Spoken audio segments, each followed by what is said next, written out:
एवं देव चतुर्दशात्मकजगद्रूपेण जातः पुनः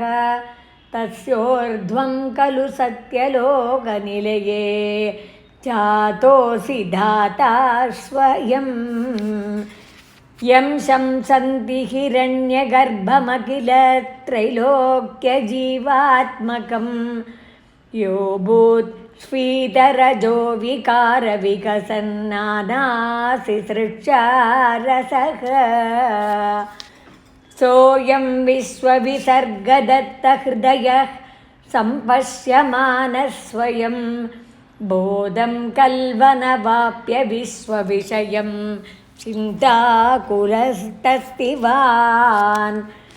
तावत् त्वं जगतां पते तपतपेत् एवं हि वैहायसीं वाणीं मे नमसि स्रवश्रुतिसुखां कुर्वं तपः प्रेरणाम् कोऽसौ मामवदत्पुमानिति जलापूर्णे जगन्मण्डले दिक्षुद्वीक्ष्य किमप्यनीक्षितवता वाक्यार्थमुत्पश्यता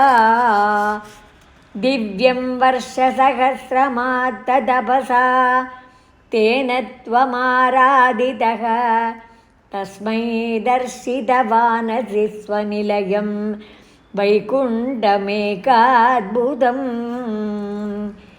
माया यत्र कदापि नो विकुरुते भाते जगद्भ्यो बहिः शोकक्रोध विमोहसाध्वसमुखा भावास्तु दूरं गताः सान्द्रानन्दजरी च यत्र परमज्योतिः प्रकाशात्मके तत्ते धाम विभावितं विजयते वैकुण्ठरूपं विभोः यस्मिन्नाम चतुर्भुजा हरिमणिश्यामावदातत्विषो नानाभूषणरत्नदीपितदिशो राजद्विमानालयाः भक्तिप्राप्त तदाविदोन्नतपदाः दिव्यन्ति दिव्या जनाः तत्ते धाम निरस्तसर्वशमलं वैकुण्ठरूपं जयेत् नानादिव्यवधूजनैरभिवृता विद्युल्लता तुल्यया विश्वोन्मादनहृद्यगात्रलतया विद्योतिता शान्तरा त्वल्पादाम्बुजसौरभैककुतुका लक्ष्मी स्वयं लक्ष्यते यस्मिन् विस्मयनीयदिव्यविभवां तत्ते पदं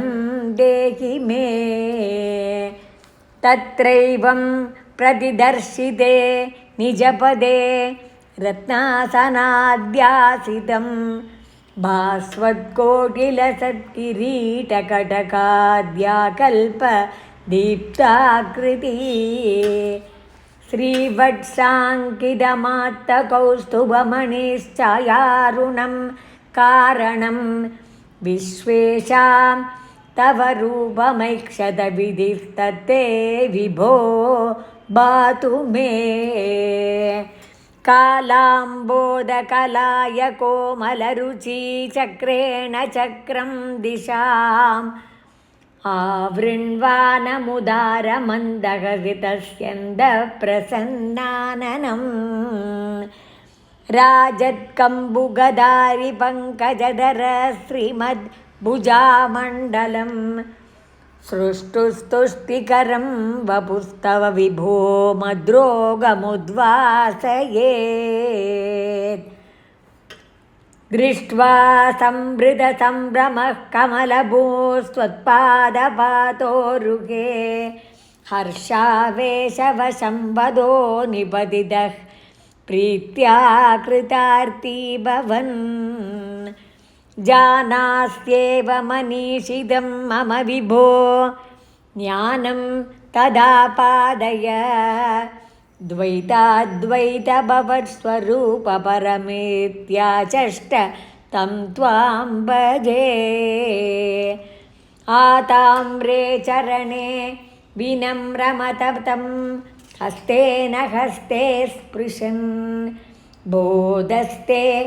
भविता न सर्गविधिभिर्बन्धोऽपि सञ्जायते इत्याभाष्य गिरं प्रतोष्य नितरां तच्चित्तगूढस्वयं सृष्टौ तं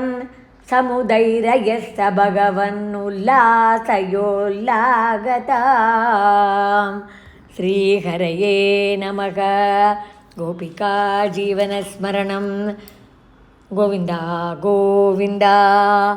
आनन्दचिन्मयने शरणं श्रीचोट्टानिक्कर भगवती अम्मये शरणं नारायण अखिलगुरो भगवन् नमस्ते।